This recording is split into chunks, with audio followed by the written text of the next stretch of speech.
एक सूफी संत था, वो मर रहा था। उसका शिष्य उससे पूछता है कि मर जाने से पहले आप कुछ सूत्र मुझे दे जाओ कि आपको जीवन में सबसे ज़्यादा किसने सिखाया, who are your greatest teachers.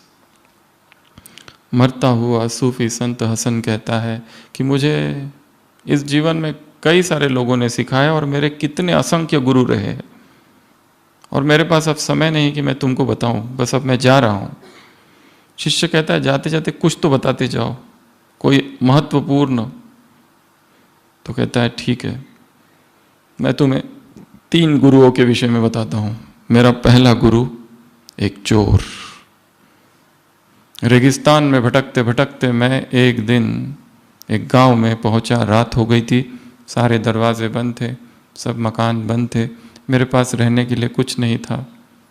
अकेला मैं जा रहा तो देखा एक चोर सेंध लगा रहा है एक दीवार पर। तो उसने मुझे देखा और कहा अच्छा फकीर हो। मैंने कहा हाँ।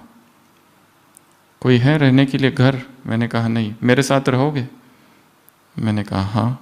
और वो चोर मुझे अपने घर ले जाता है। मैं 1 मास उस चोर के घर में रहा, और रोज रात को वो निकलता है चोरी करने, सुबह लौट कर आता है। मैं उससे पूछता हूँ क्या हुआ कुछ? कहते आज नहीं हुआ, शायद कल होगा। 1 मास तक वो असफल होकर रोज लौट कर आता था, और सुबह जब मैं पूछता था कुछ मिला, कुछ हुआ, सफलता प्राप्त हुई? वो कहता है नहीं। वर्षों बाद मैं जंगल में अकेला तपस्या करते बैठता था, और वो अनुभव ही नहीं होता था, और मुझे निराशा आती थी। तब मैं उस चोर को याद करता था। एक चोर एक निकृष्ट कर्म करते हुए भी निराश नहीं होता। मैं इतना श्रेष्ठ कार्य कर रहा हूँ, इतना श्रेष्ठ पुरुषार्थ कर रहा हूँ, 1000 बार गिरूंगा फिर भी मैं निराश नहीं होऊंगा। उस चोर ने मुझे सिखाया आशा का पाठ। 1000 बार गिर चुका हूं, मुझे पता है मेरी हार और मुझे पता है मेरी जीत। मुझे पता है कितनी बार अमृत वेला विष किया है, और मुझे पता है कितनी बार ब्रह्मचर्य का खंडन हुआ है, और मुझे पता है कितनी बार दूसरों की ग्लानि की है, कलंक लगाए है। और मुझे ही पता है केवल किस किस से मुझे भय लगता है। मेरा दूसरा गुरु है एक कुत्ता। धूप थी अच्छी, और एक कुत्ता बहुत प्यासा था, बहुत प्यासा था, और तालाब के तट पर आता है। अपना प्रतिबिंब देखकर भयभीत होता है।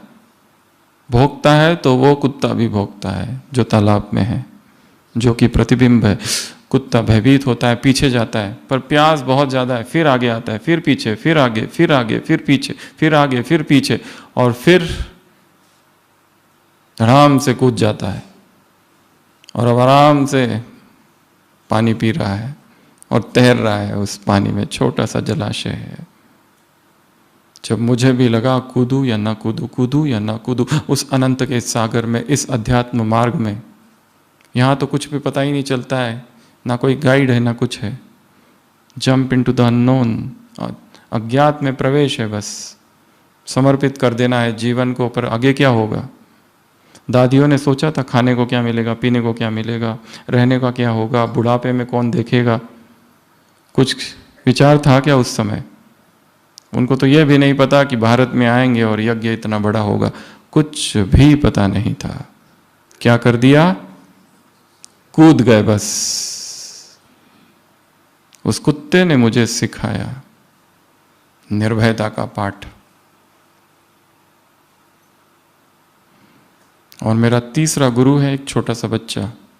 एक छोटा सा बच्चा दिया लेकर मस्जिद जा रहा था। मुझे लगा इससे कुछ हंसी मजाक करूं, और उस बच्चे से मैं पूछता हूं कि कहाँ जा रहे हो? कहते दिया जलाने जा रहा हूं मस्जिद में। दिया कैसे जलाया? बाती से, आग से। किसने जलाया? मैंने जलाया। और वो फकीर उससे पूछता है छोटे बालक से, अब मुझे ये बताओ,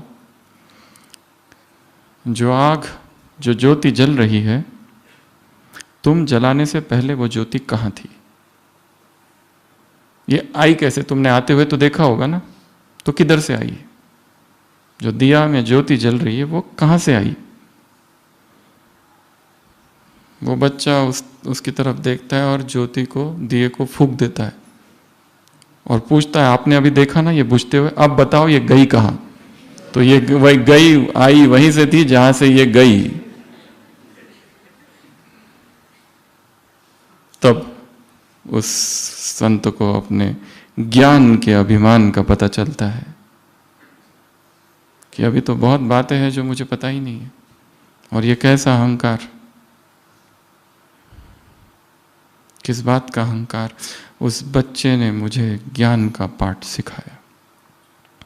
जो इस संसार में बातें हो रही है, चीजें हो रही है, व्यक्ति आ रहे, व्यक्ति जा रहे, और हर एक आत्मा जो हमारे समीप आ रही है, हमारे सामने आ रही है, हमें क्या करने के लिए आ रही है? सिखाने के लिए आ रही है। यहां जीत में भी संगीत है तो हार में भी संगीत है। जीवन ही एक गान है, एक दिव्य गान। एक से भयभीत और दूसरे से खुश नहीं। उसका भी स्वागत करो तो इसका भी स्वागत करो। स्तुति का स्वागत करते हो तो निंदा का भी स्वागत करो। सब कुछ सिखा रहा है।